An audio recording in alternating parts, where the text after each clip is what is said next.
Hello everybody, Reggie Time here with a 10 snap video for you on this fine Monday. I've been playing these games for a week and a bit now, and when you look at them, HUD-wise, they're not that great. But when you get stuck into them and you realise how badly people play still, i.e. this guy 28/20 looks a reasonable player. He's not playing a full stack and he is opening 5x from the button. So yeah, people might look good on the surface with their basic raw PFR stats, but there's still a lot of pretty bad poker players in these games, and they are definitely very beatable. I can promise you that. So yeah, we're gonna fire a session in. We're gonna try and get this number 2 around 600 hands before we knock it on the head. And if we're having fun and the games are good, we maybe go even longer. I know it's not GTO to make videos on YouTube for longer than half an hour, but there's not much GTO in my poker, so why try and be YouTube GTO, I guess. If this was a smaller open, I'd flat the 9-7 suited on the button if it's 2.5x. But I think 3x, there's got to be a cut-off for everything, hasn't there? And I don't know why 3x is not a call for me and 2.5x is. I can't really put it into words, but yeah, I'd like to have seen a flop there, but not for 3x.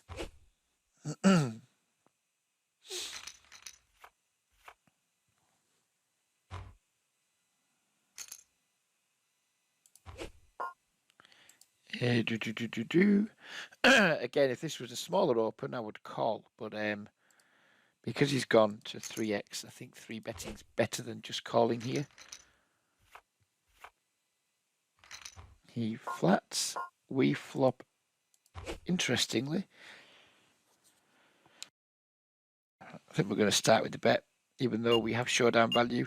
Don't think it makes sense to check here too often, especially check call on this board as the pre-flop aggressor.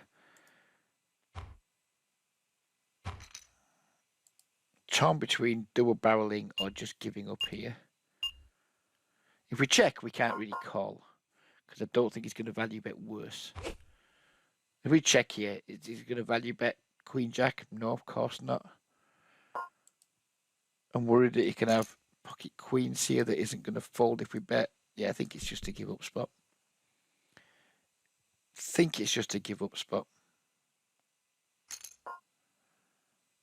Certainly not calling versus that size. Here we flopped second pair and a good shot.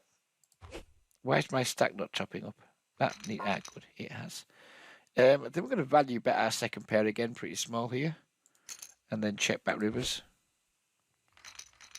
He folds.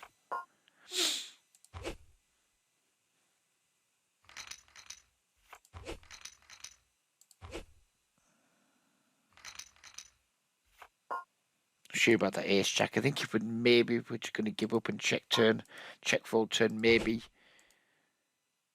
firing a second barrel would have been better. Not sure. Not sure.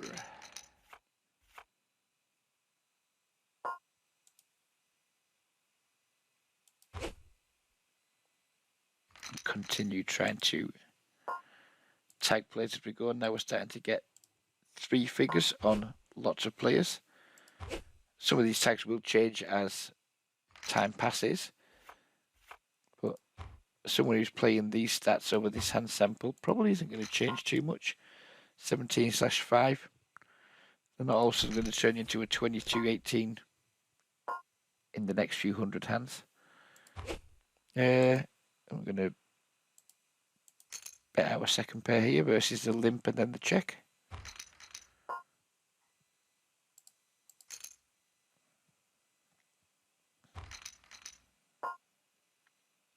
For those of you who don't know me, if you're new to the channel, I'm a pretty nitty player. These stats aren't going to get much more wild than this. 2015 is typically where my stats come out at over a huge sample. Like 20 point whatever, 15 point whatever, maybe 21/16 on a good day. So yeah, if you want to look at me and say, well, okay, now Reg, you are such a nit. It's the first time you've encountered me. You can save your fingers, because I've been told it a million times, and it hasn't changed anything about how I play, nor is it likely to.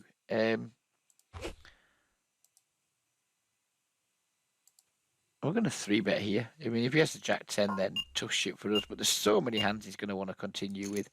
Combination draws, 2 pairs, pocket 9s.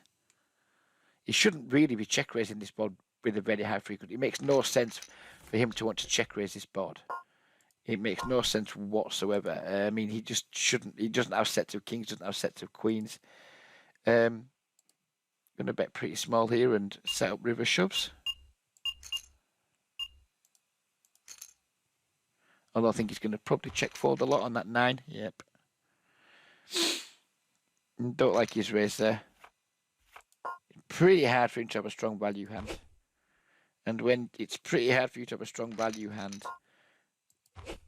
you don't really want to be like getting out of line versus regulars, because they'll be aware of that, you know. They'll just be aware that what value do you really have when you can't have top and middle set because of how you played it pre-flop. Then it gets pretty hard to try and represent a decent value range. Yeah, of course he can have Jack 10. I don't dispute that for a second. But if he's got Jack 10, then well, it's just a cooler. I mean, maybe that's a reason for not 3-betting the flop. But on that board texture, there's just way too many cards I do not want to see on the. Don't want to see a 10, don't want to see a Jack. Don't want to see an ace because it could kill our action. Don't want to see a heart. There's just too many cards that could ruin our hand or ruin our action on the turn. So we'll put the 3-bet in. And if it's just arsing around, then we get the note. We get the note that, right, this guy check raise folds in spots where it doesn't make sense to have a check raising range, and we get a good note. And if he check raise calls like he does, and then we end up getting to showdown somehow, then we get a note on his check raising range then. Note taking. It is very, very important. So many players are just too fucking damn lazy to do it. And if you're not taking notes, then it will absolutely hold you back. Jack 8. This guy doesn't see bet a lot, so we're not going to be looking to check raise versus him. This is a board where I think we can check raise at some frequency.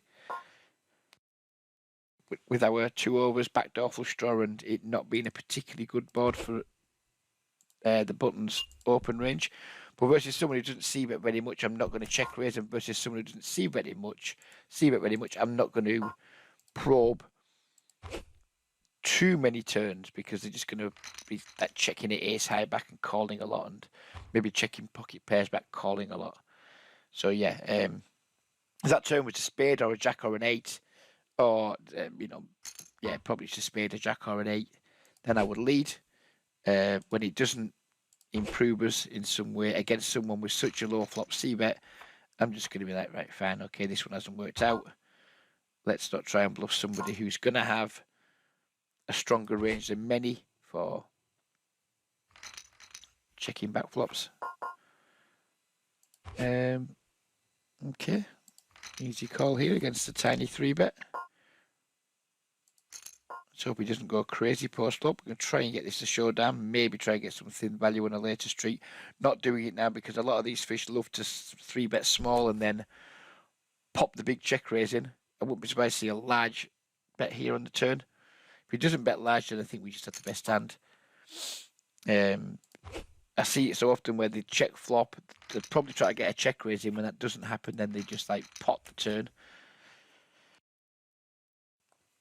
If you bet small here, we're going to call. I mean, I think we're good chance we're fucked here, but we're getting a good price, and he can have some stuff that is just fucking around. Ace 9 off being one of those things. Well played, sir. Well played, sir.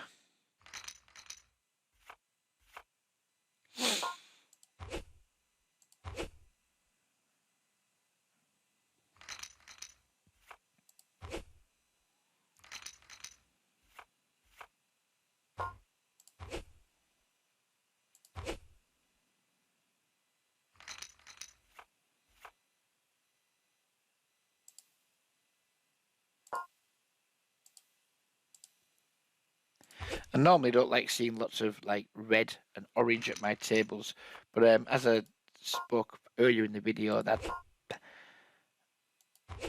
I mean, I've done quite a lot of, I wouldn't say work, but I put a lot of thought into my game recently because only a few months ago, a couple of months ago, I was really, really like just, I was done. I was over No Limit Hold'em. I was just like, right, well, fuck No Limit. But things changed in my life. What are we doing here? I'm just going to fold this versus the guy who only steals 17%. Some things have changed in my life. I'm no longer involved in in the apps. I was supposed to be starting a new job at a new project this week, but because care managers are disingenuous fuckwits who wouldn't know a gentleman's agreement and how to keep one if they were smacked in the face with it, that has gone wrong. So I'm currently at a loose end for who knows how long. I've just got 10 hours respite work to do a week and not much else. So I'm giving the whole try to be a full-time poker player thing a go for a few weeks to see what happens. Oh, fuck! Did absolutely not want to time out there. I was too busy chatting shit. That's disappointing. And why is this table just froze? What is going on? Or maybe Triple Eight's froze. Hang on, we'll pause the video while we sort this shit out. Oh, right, we don't have to. Cool, we get to call still. Triple Eight just froze. I'll get back to my point in just a moment. This is a very interesting line. Let's just fold and not worry too much about what's going on there. So yeah, I had a gentleman's agreement. I'm a relief worker, and because I do respite care certain days a week, I do some voluntary work. I had a gentleman's agreement with the care manager that I could go into a project just specifically on a Thursday and a Friday, on a Wednesday and a Thursday, and do some shifts. And he was fine with that. He agreed with it, and then literally, like before I've even started, he has now gone back on that offer, saying if I'm not available to do weekend shifts and other shifts at basically at the company's like behest, which he knows I can't do, then he's unable to honour his gentleman's agreement, which, I mean, honour seems like a word that isn't befitting to many people in the world, and it probably isn't befitting to this situation. But yeah, that's gone tits up. And the best of it is they didn't even phone me to tell me that they were honouring it. I phoned them last week to say, right, am I in next week? And the manager in the house, who's a lovely lady, was like, oh, Reg, yeah, so-and-so has said we can't do it anymore. I thought, all right, nice of him to let me know. He didn't even let me know. Nobody let me know that the agreement had been scrapped, which just goes to show, that some people just don't have balls, and they just they'll phone you up if it's a good conversation they want to have with you, then they're happy to phone you up and have it. If it's a conversation they don't want to have, they just don't bother telling you. So fuck them. So I'm done with care, as in care companies. I cannot be asked anymore. I've worked for 3 care companies down the years, and yeah, I fucking love the work. I adore working with people in the disabled community, but care companies, seriously, the whole clap for carers thing, it made my toenails itch at times, because care companies, they just exist for fucking profit, and it's disgusting. A lot of the things that go on behind the scenes, not with regards to like mistreating of service users, I'm not saying that, but the way these places are managed, the way there's like, you see the mission statements, and then you see what actually happens, and the directives that come from management, and it's just like, wow, is this real? So yeah, I don't want to go into it too much, but yeah, it's got a bit tits up anyway. So for the next few weeks at least, until I figure out what I want to do. Oh, my HUD's not catching up, is it? That's because of that disconnect. Right, hang on. I'm going to pause and reload Hold'em Manager. Put but not before check raising this Jack King. We're going to be okay. We're not going to be check raising the Jack King. I just saw his 79 c-bet and thought that's a board that someone with a 79 c-bet shouldn't bet as often as they do. And the check raise was coming, but sadly not. We really don't want to be having jacks here to bluff again. He checked back and he absolutely fucking turbo called. We're going to go with an overbet here.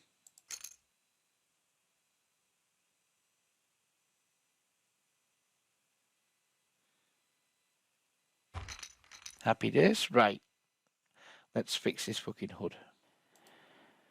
So we had to reload the tables in the end, not the HUD, which is a shame because it means we're back to 100 big blind on both tables. And I've also lost focus on what I was talking about. I think I was talking about I'm going to be a full-time poker player for a few weeks. And by full-time, I mean I'm going to be trying to put at least 30 hours a week in.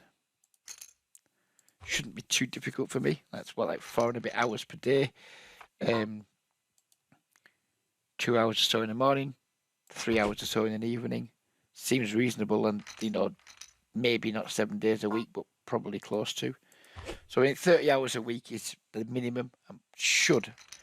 I can definitely do more, and I should be trying to do more too. I think we're not 3-betting here with the King Queen against the fish because he's just got a 4-bet shoving stack that would make me sad.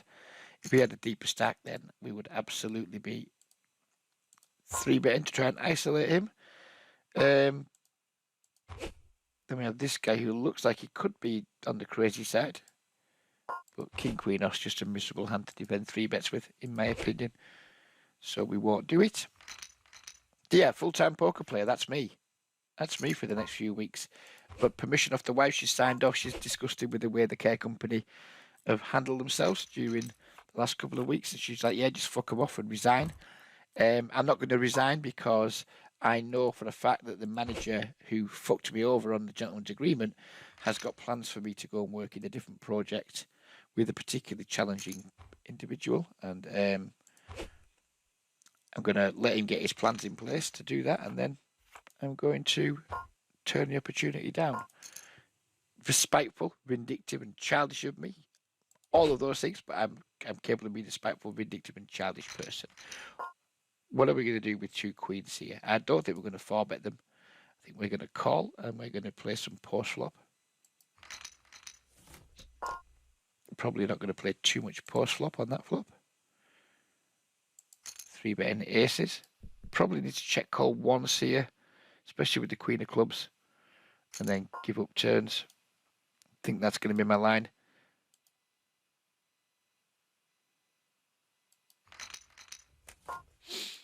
Almost certainly check folding this turn. And this is something that I will do, and when I used to coach players, which is something I'm hoping to get back into again at some point. When I've got like a decision on this flop, like right, easy check call, I'll use some of my time bank to be like, right, well, what are we doing on certain turns, etc. And I'll plan ahead in the hand. And we'll get back to that in a moment because I think it's quite an important point. So we're facing another 3-bet. We have queens again. Could 4-bet here. Don't think we're going to know anywhere near enough about his 3-betting range. Nope. So I'm going to assume, which my default assumption in these games, which is 3-bet ranges are very narrow and very depolarized, very linear, however you want to call it.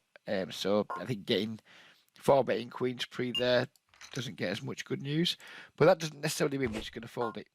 I mean, he's c-bet small on his flop and he's checked, which makes me think he's probably quite weak.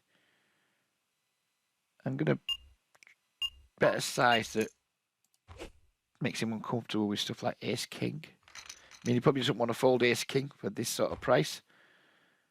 No, he probably feels bad about calling it too. And what do we do on this river? And we just go really small again, like quarter pot-ish. If he raises, I'm going to call because it doesn't represent very much. And I'm presuming he just had ace-king there. My presumption is ace-king. tens. Unlucky, sir. Unlucky, sir.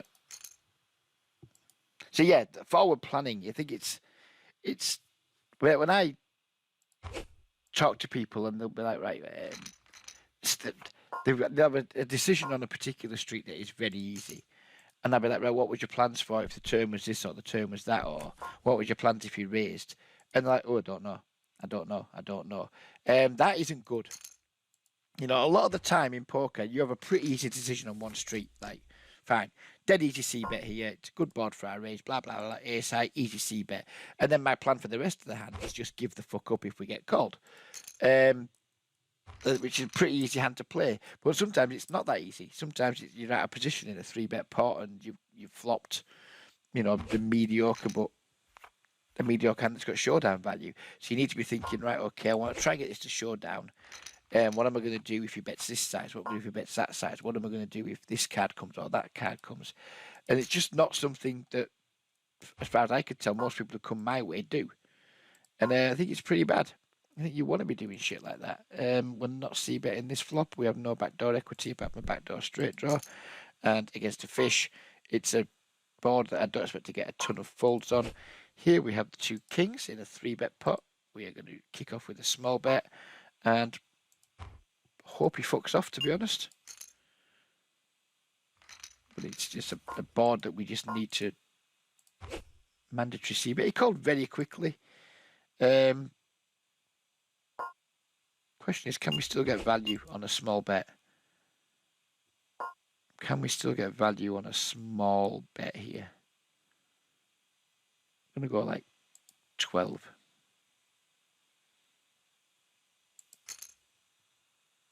I mean, we block a lot of his ace. Well, okay, fine. He's clearly got a strong hand. But when the queen's out there as well as the ace, it's like, well, we block ace king hard. Ace queen's blocked a little bit by the board. Like, what ace x? I mean, he can still have some ace x, of course he can, but I think he has less ace x given the cards that we know about that are out there, i.e. the ace, the queen, and we have 2 kings. I think we could still maybe put some pressure on, like, get some crying calls from Jack, 10, 10 if we use a small enough sizing. I think his shove there on the turn is not good. Because if he's got a really strong value hand, then he's got position. He can just doesn't need to risk. I don't know. It just doesn't feel good to me. It doesn't feel like it's something that should happen at any kind of frequency.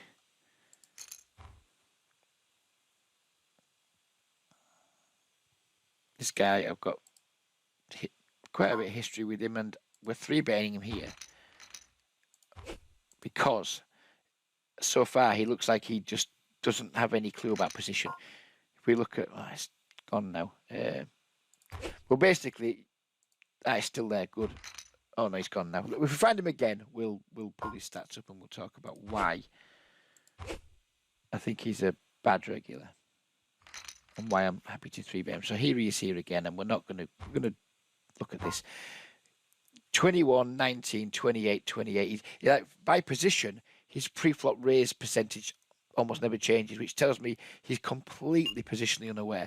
No good regular has these kind of ranges. None. So when I see somebody who's like opening the same ranges from all positions, I will 3-bet them with a linear range and be happy as long as they don't 4-bet. And I'm happy to 3-bet them quite thin for value, quite wide, or quite. How do I want to put it? I'm happy to 3-bet wider for value against them, knowing they'll be forced to call a lot more than I am against lots of other players who maybe have better curves in their EP2 small blind. This check raise doesn't make any fucking sense whatsoever. Can't remember, were we the caller or were we the raiser? Can't remember. Lost track of what's going on.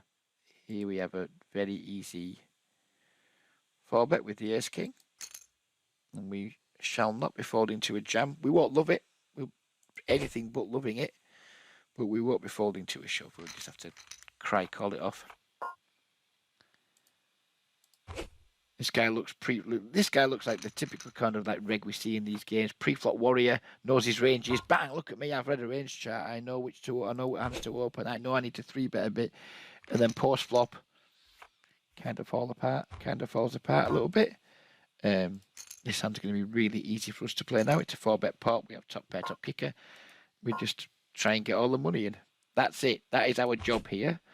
Do we want to get it over 1 street or 2 streets? I guess is the question. We bet like 12 here. Can we shove turns? We're at 12, at 72 left. It's going to be just 60 in the pot, so probably not. So we want to go a little bit bigger so we can just jam turns. He calls. The queen's not ideal, but we're not folding now, of course. I mean, if he has ace queen or pocket queens, then tough shit for us. We're just going to get cooler the fuck out of and deal with it. Set up the turn jam nicely. We do it. He's got ace deuce. Happy days. What was I saying about bad regs? What was I saying about bad regs? There you go. There you go. Prime example of regulars that look good pre-flop, but literally fall to pieces post-flop. They're like the 10-pint bird, aren't they? It's 2 o'clock in the morning. You're in a nightclub. It's going to be expensive to get a taxi home.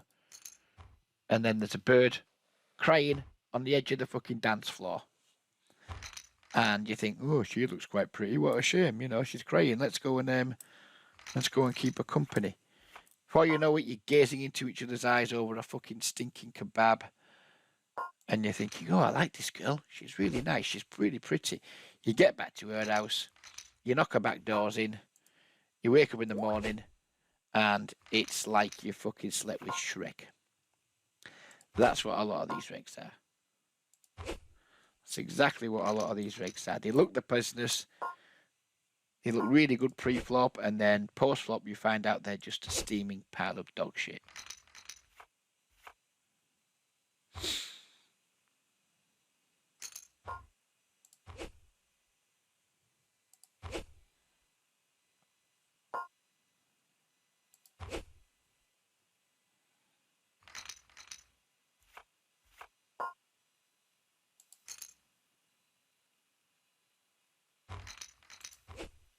Going back to that ace king hand, you will have noticed that I made sure my flop sizing was fine to jam turns. That's another thing that when I was coaching back in the day, players just did not. Their pot management was not good. They made bet sizes without considering. They made bets, without considering how the sizing affected the SPR for turns and rivers. Yeah, you heard me say, like, do I want to get this over 2 streets or 3 streets? Now, if I wanted to get it over 2 streets, I had to make my flop bet slightly bigger. If I was happy getting it over 3 streets, then I could have gone like 1/4 or even 1/5 pot on the flop. But I decided I wanted to get it over 2 streets, so I look at this guy, 8/2, root for donks. You need a lot of them, sir.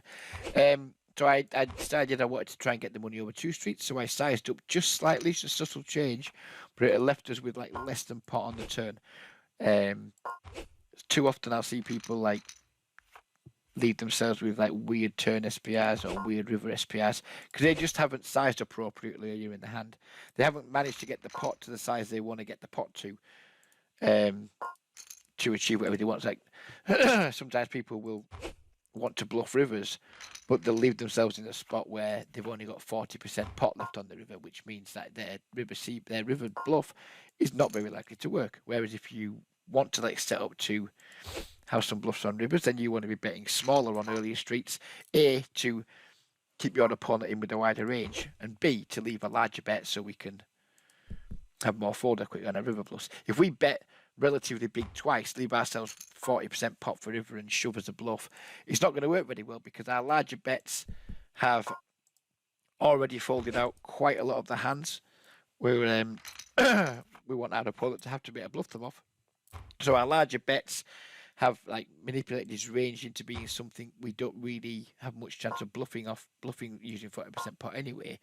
And secondly, if you use smaller sizes, players are just forced to get to rivers with more hands that they just have to fold to a large river bet. So yeah, like people's all these little nuances and things are just skills that pre-flop range charts don't teach you. And I hate to bang on about it, but I see it so often with like players who look the business pre-flop, and then post-flop you can tell they have very little clue about what they're doing. Very little clue. They're just not good. They're like pre-flop lags, post-flop, post-flop fish basically. And it's why these particular games, and I don't know what they're like on Poker Stars and on Party Poker at the moment, but it's why these particular snap games to me feel like they are super soft and not likely to get super tough anytime soon. This guy looks like he's going to be something of a maniac. We're not going to be defending the ace deuce suited to him. We are going to be looking to try and find spots to play with him, but that isn't going to be one of them. I really do like to try and be in position against those types of players because they're such fucking monkeys. They just make life so difficult out of position with like most of the hands you get to post flop with in like a 3-bet calling range. They just make life hell. So I just think, right, fine, okay. We might have the best hand, but you're going to make it very difficult for us to realise our equity. So let's just bail early and wait for a more favourable spot.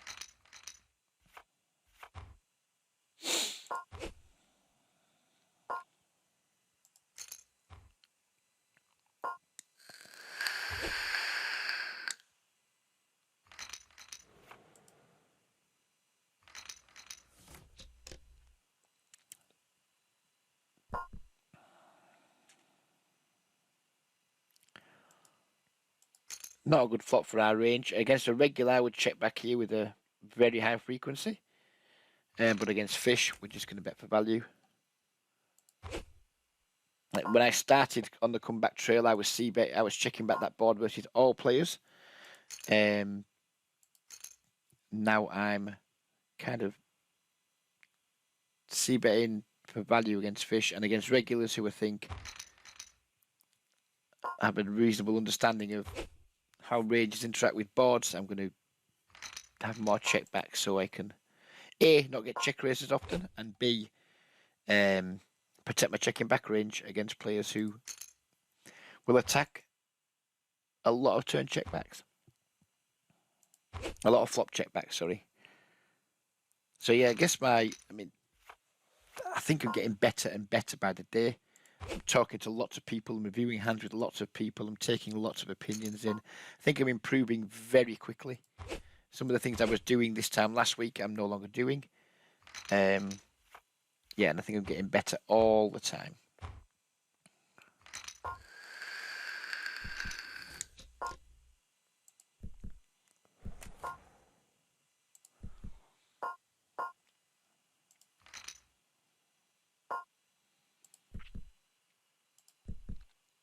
Probably check calling here on the flop with our 8s.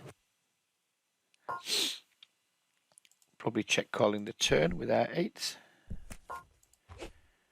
Probably, I still think it's too thin to bet for value, but we can't fold given the line we've taken, and he just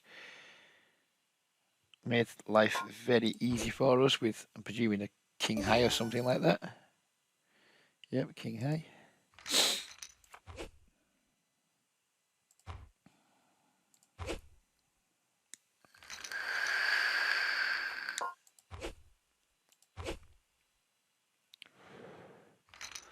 I am hoping to fully get back into coaching at some point, but I want to prove to myself first that my game is in good enough shape to do that. I'm confident it is, but I want results over a decent sample to back that up. I'm already working with a couple of people who reached out to me, and I was like, well, I'm not sure I'm a good option at the moment because I'm not sure where my no limit hold'em game is, but they were pretty persistent in their wanting to work with me. So I was like, okay, we'll give it a whirl, see how it goes.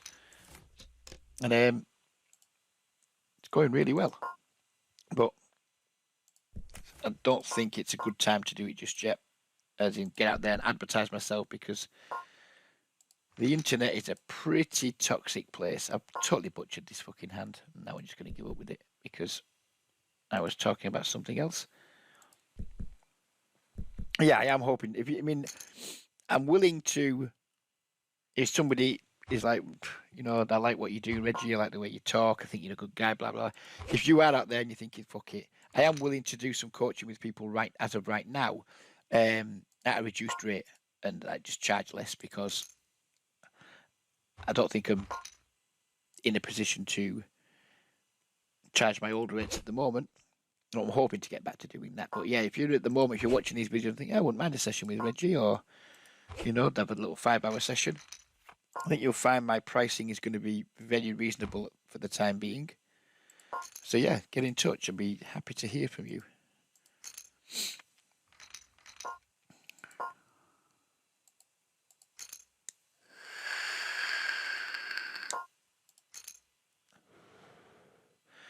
Certainly going to double barrel here, but I don't think we're going to fire the third one.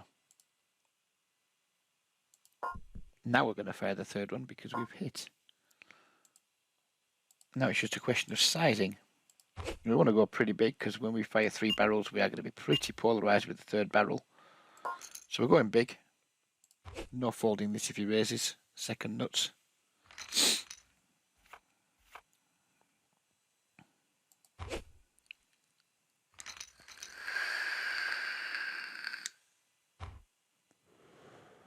I think the temptation for a lot of people here is to go small to try and make sure we get calls from the king and the jack, the king X and the jack X.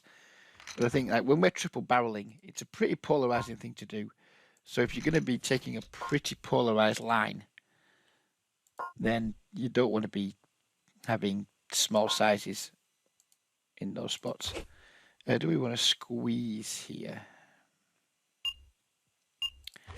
No, we don't.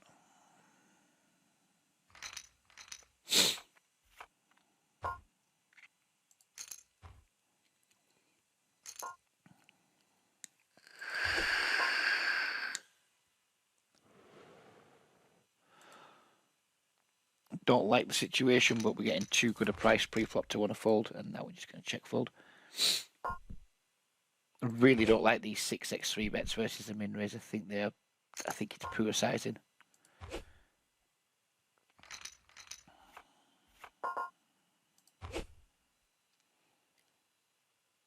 We want to isolate versus limp. I don't think our hand's strong enough to want to isolate.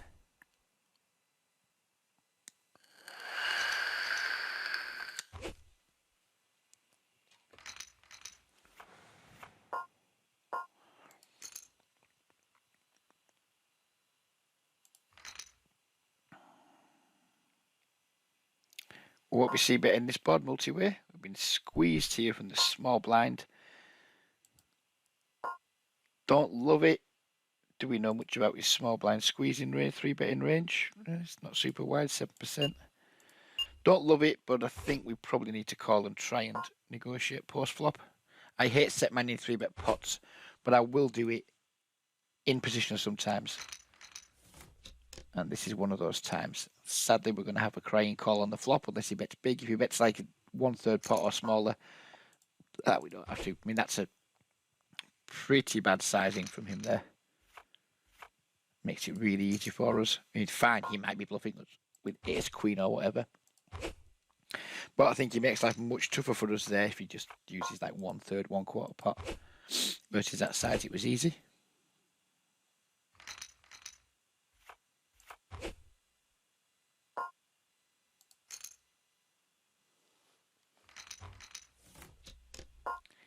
Ace jack on 9-8-8. We're going to have a check call here.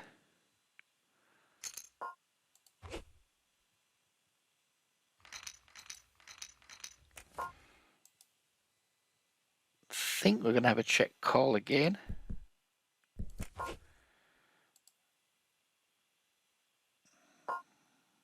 And I think we're going to have a little bluff here. Try and get him off A-side chops. He snaps us off with king queen. Oh, fuck, how could I get him off? For some reason, I thought the board was double paired. Reggie, pay attention. I thought the board was double paired. I didn't realise there was a full house on board. Pay attention, Reg. What are you doing, sir? You need to get the special tag, don't you? You're getting the glue tag. Yeah, the bad play by me there. You know, I just thought it was 9988X. What a fucking numpty. What a numpty. Right, this guy's gone all in twice. We're going to have a punt here with ace-9. We're going to have a punt. Second time in a row, this guy's gone all in. 73 to 87. Oh, we're crushed. We are crushed. Never mind. That was punty. That was punty, but I'll live with it.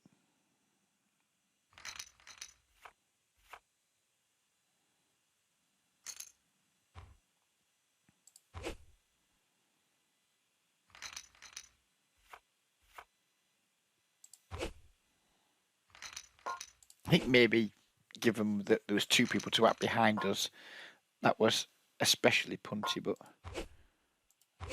these guys with the like super high V pips and obviously just mashing buttons, they're not around for long. Someone's going to stack them quite quickly, and I like to try and make it me being the person that stacks them more often than some other people do. But yeah, that was for sure a bit of a punt. Or maybe it wasn't. I don't know. Maybe it was fine.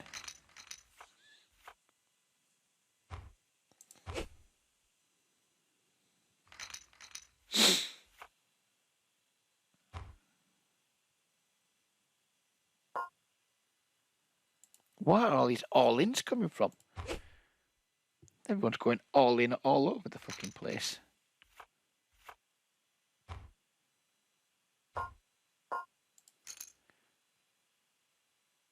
What's this guy's raise first in from the small blind? 32%. I think we have an easy 3-bet here. Don't want to see a 4-bet, of course. That would make me sad.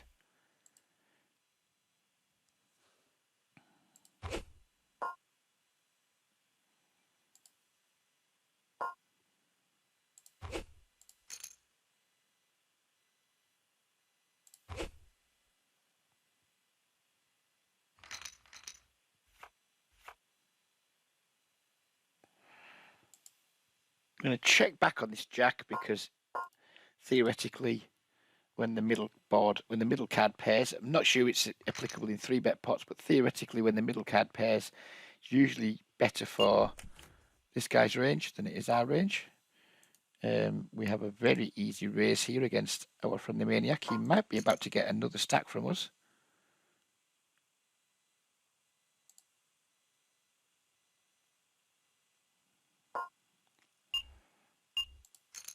Not in love with this turn, but there's not a chance we'll fold it to this dude. Not a chance. This guy might be about to stack us a second time. Nope, he's not. He's just done it in a pot. He's just absolutely punting it off. Love to see it, so happy days.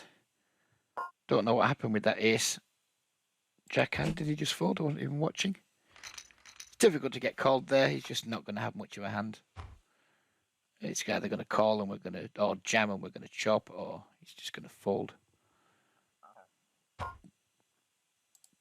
wasn't really paying attention in the end because we had the more interesting spot against a maniac. No, we're not doing it with the king jack this time. We're not doing it with the king jack.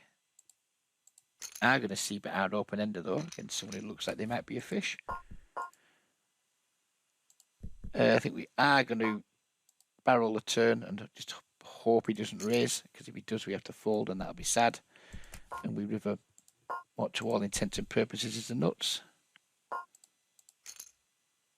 And he snap folds. I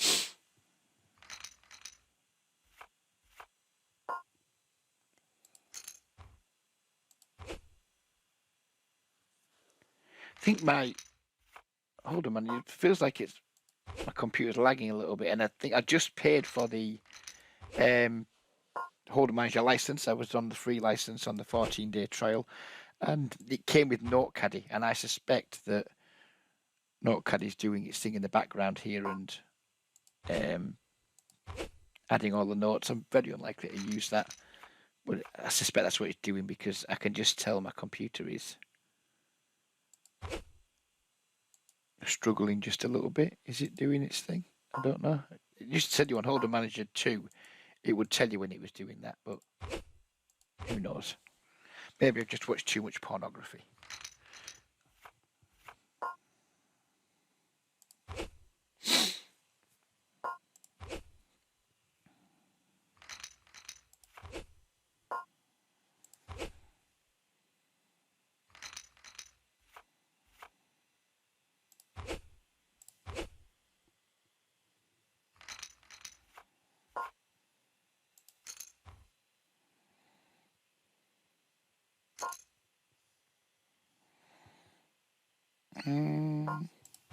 We'll fold. Now we're deep. This becomes a defend, although it's not a happy defend. This looks like it might be an interesting flop to get out of line on, as it shouldn't hit our opponent's range too hard. I mean, obviously, he's never folding over pairs. That isn't what we're trying to do here, but if he is the sort of person who c-bets too often in 3-bet pots, and this puts him in some tough spots. Obviously, if he raises, then we're gone. If he calls, then we're continuing with extreme caution and only barreling turns on cards that significantly improve our equity. But yeah, that's not a good board for him to c-bet. It's not a board, I think, where we should be using a small size, high frequency c-bet strategy. But that player doesn't know that.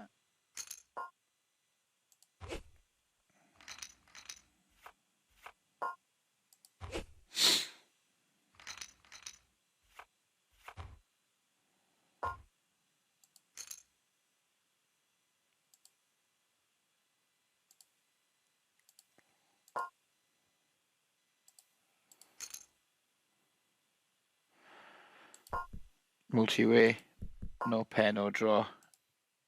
Easy shutdown. C-bet the A-side board, blind versus blind, even though we have a pair. Don't want to go into check call mode.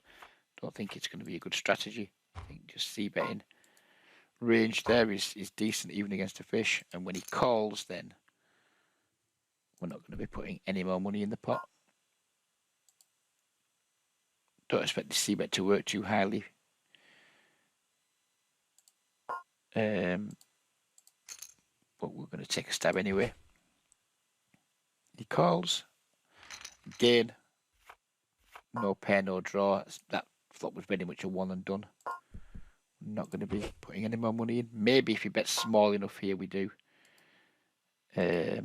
How much ace-x does he have in his small blind flat in range?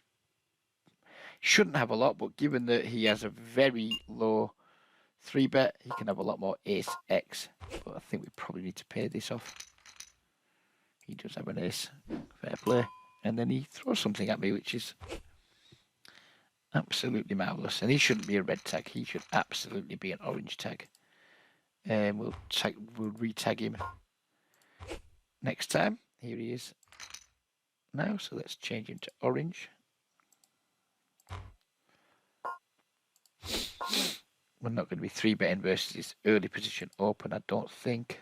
17. Again, it's another one. Look at another one of these guys who just like, you're not as loose as the other guy, but you just no pre-flop positional awareness whatsoever.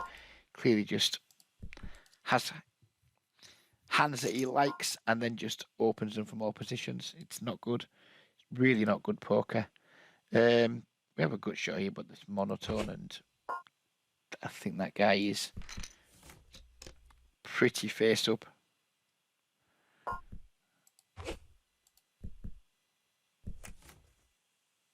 It's something you should look at a lot when you're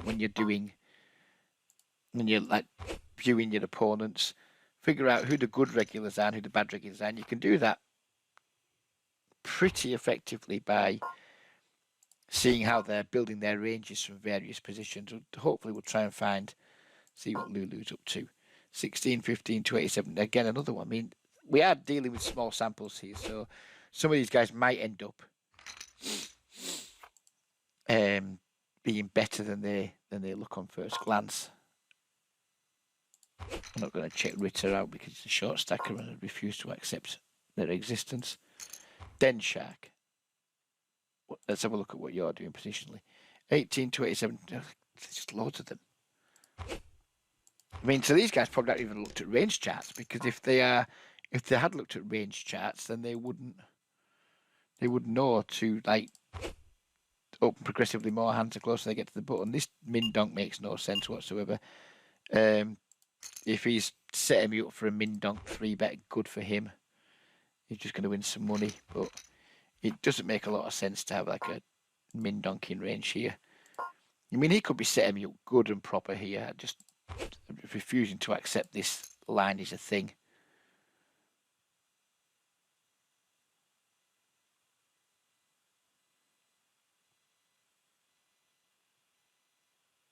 I mean, this is a regular who's gone call out the small blind, min donk / call, min donk. And he's a regular.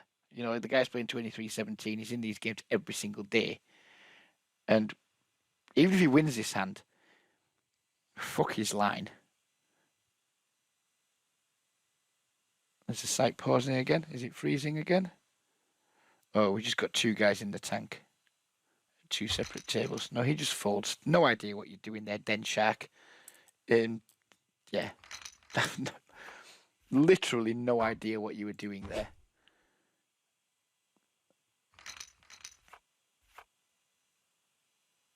That's something I'm probably going to go and look at after the session and just filter for when Den Shark donk bets.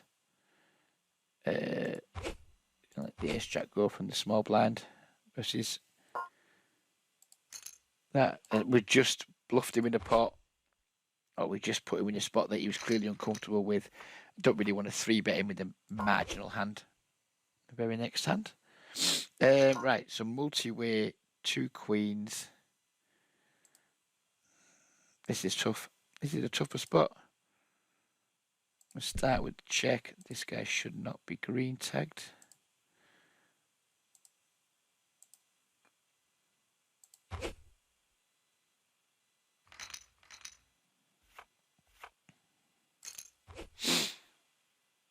So the flop checks through. If this guy bets, we're going to call. If he checked, we were going to bet.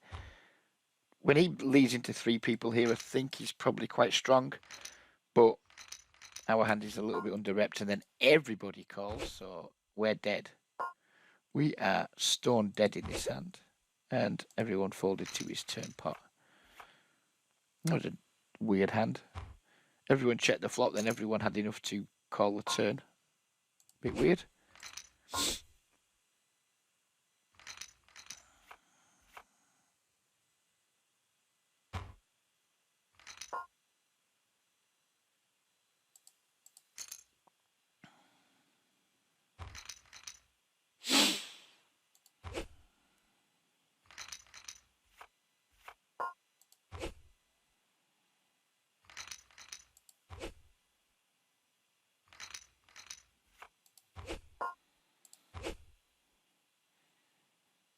So 70 or so hands away from ending my session. And we'll have a quick nosy around in my Hold'em manager, and why is this guy not updating to red? I should have fucking updated him twice already. Update to red, you fucker. Thank you. Oh no, I just updated him from green to orange, and ignore me. Ignore me. Not sure if he should be red or orange. Gonna wait to steal from this guy who looks like he might be a nit. But sadly, we have that opportunity ripped away from us.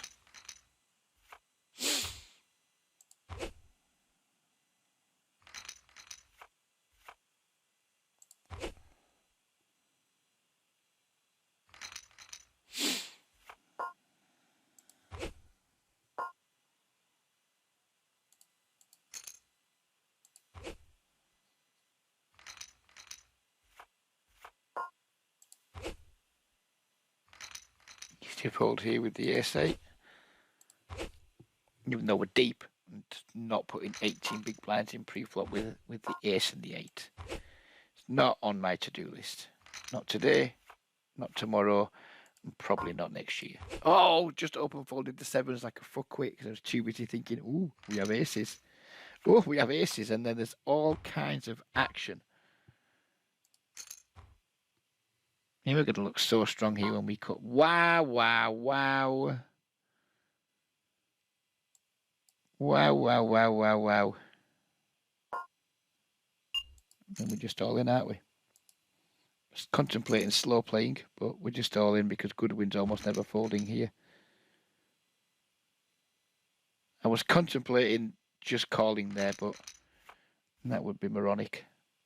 Goodwin's going to fold, isn't he? That's sad. Goodwin's going to fold. What a dream situation. Wow, 10s. Wow, 10-10.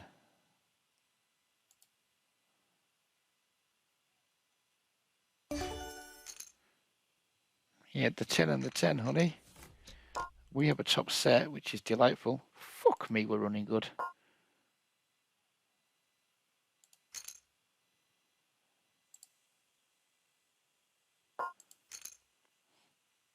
Right, we're deep here, so we need to size up on the turn. And just hope he's in there with the ace-x. Nope, he folds.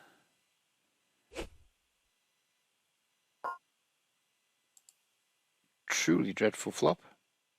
Not going to be c-betting this into a player who looks like he's a fish.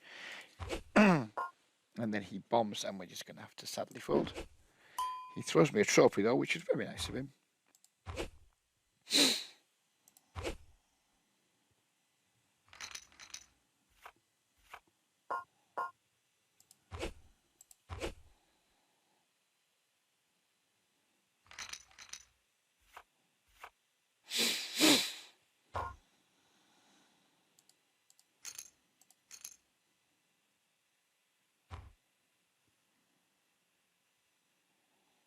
Again, 6-5-3 multi-way pot. Just done with it with king high. No pair, no backdoor even. No interest.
I think with a good shot and a backdoor flush draw, we can c-bet this multi-way. Jack's the best, who, for the record, I played with him a bit. He isn't. Calls, I think, probably going to bet the turn and then give up unimproved.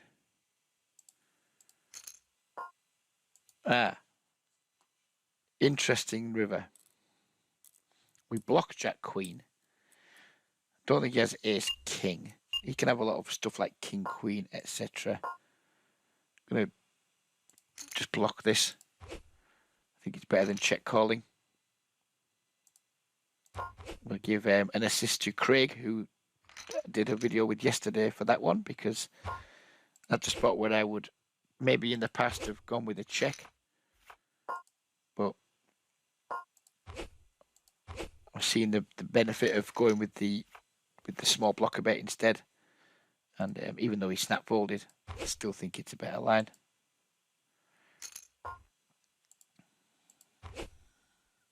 So Craig, that one's for you, kiddo. That one's for you. Proves I was listening to you yesterday.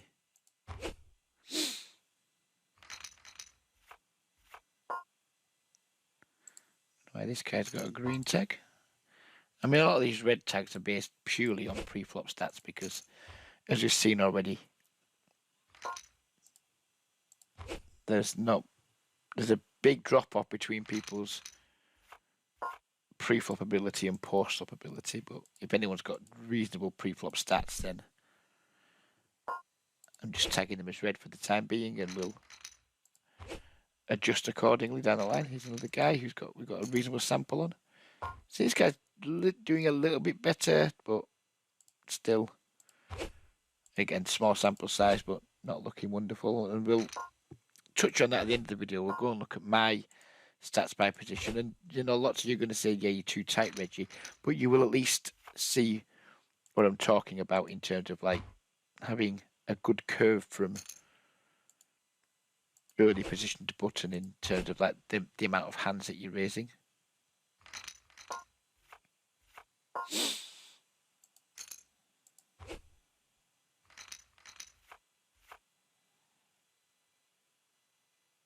So do we see bet this multi-way? I think we do. We've got two guys who aren't likely to be geniuses. We're going to have something very interesting here. I have a 3-bet pot out of position with ace king against the regular, which wouldn't be one of my favourite positions to get myself into. That isn't my fault anyway.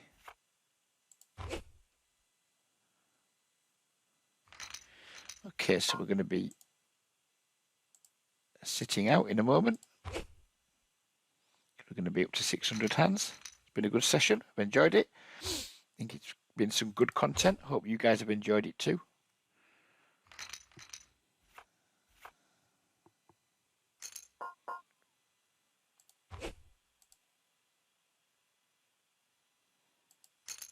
Again, we're attacking this guy because we think he lacks positional awareness, so I think he's going to have a lot of race folds in his under the gun range.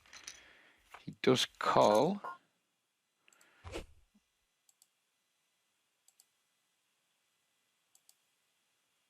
We're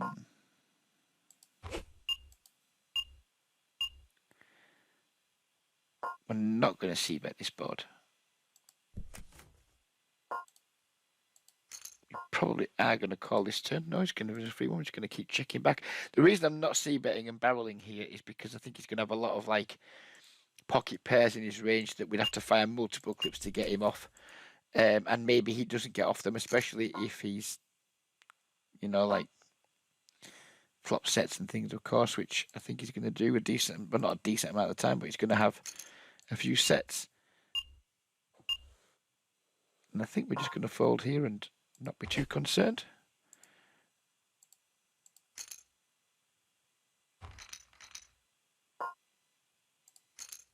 But yeah, I will. People who like just raising 20+% under the gun middle position, as we talked about earlier, I typically tend to 3-bet them with a linear range. I think it's good against. I think it's good against their particular style of play, but didn't work out that one time. But not too fucking worried about that. Right, let's get this the correct size. We'll have a little nosy around. So first of all, how did we do that session? We won $18, which is nice. Pretty standard PFR for me. Only went to showdown 18%. Only won 46%, but we still managed to win almost 2 buy-ins. Cash results by stakes. Now we played 16,000 hands of 10 and L. We're winning at 20 bigs 100, 22 bigs 100 effective. I mean, fuck hell. Just fuck off, Reg. That's ridiculous. Of course, it's a small sample size, but that is just fucking ridiculous. We've started playing a little bit of 25 and L in the evenings, and that's gone. It's gone okay so far. My mobile phone is ringing. It is a work project that are going to get short shrift from me. I'll bring them back in a moment. So yeah, let's just talk about the positional stuff that we were talking about earlier. When we, if you look back, we had players who were just like 25% under the gun, 22 middle position, 27 cut off, 21 button. So they distinctly lacked positional awareness. As you can see by my race first in, it's like it gets progressively wider towards the button, 15, 18, so 15, 19, 28, 43. So that's obviously a good thing. That's what you want. Now, all of these arguably are too tight. Most range charts would have me playing tighter in every position. I don't give a fuck about that. I play ranges that I personally am comfortable with, and how I am comfortable like proceeding well post flop. So yeah, that's what I'm looking at. I mean, this, even if it's too tight, this is more indicative of a good regular than someone who's just got scattergun approach, anything like around 20% averaged or 22% averaged over these four positions. This is definitely too low, this steal from the small blind. But I do a lot of just, if I like a lot of the hands you would open from the small blind at regular tables, I'm not opening in these games just because I'm just snap folding and getting on with the game. I don't have to wait while four people go through half their time bank just to get a marginal steal through with like, I don't know, fucking Queen 9 offsuit that may or may not make a lot of money. So I know that's low. I know this is low too, not super low, but it's low too. I'm not overly worried about it because I think the not waiting to open the bottom of your range is a better strategy in speed poker than waiting to open the bottom of your range. I'd rather get the extra 30, 40 hands per session than wait and make a few more opens that maybe make, I don't know, 0.2 BB 100 or whatever. So yeah, I hope you guys enjoyed the video. Let's just look at some graph porn while we're at it, because that's nice. Red line, happy with that. Let's get that off and just look at the graph. This is graphed in big blinds, I believe. Yeah, it is. I mean, that is. I couldn't have hoped for the better comeback into these games. If you had said to me at the start of last week, "Yep, Reg, this will be your graph after like 18, 19,000 hands," I wouldn't have believed you. I'd have been like, "There's no way. There's no way my game is in shape to do this." But I put a lot of thought into it. Put a bit of time into it, discussing hands with lots of people. Haven't done a bit of study in terms of watching videos. It's all just things that I've picked up from talking to people, from watching streamers, etc. And yeah, I think my game's in a really good place, and I know I'm ready to start offering coaching to people again. But I want to see a bigger sample size before I put myself out there, because there's a lot of toxic people on the internet, and if I go too early with right, I'm interested in getting into coaching again when I haven't got a sample. People are just going to easily throw at me, "Fuck me, Reg, you hated No Limit 2 months ago. Fuck me, Reg, you're a fucking." You just get all the hate just fucking piled on you. So I want to have some evidence in terms of my results to back up that I'm a good option, and also a few people who approach me. I'd like to get some reasonable or potentially reasonable testimonials in the bag before we take that forward. But yeah, things are going well. I'm really happy with what's happening at the moment in my poker, and long may that continue. But we'll leave it there. Have a great week, everybody. Who knows when the next video is going to come out? I'm going to try and find some more people to review some hands with, but if we can't, then we'll just keep doing the live play ones and crack on. Take care, everybody. Have a great week, and bye bye for now.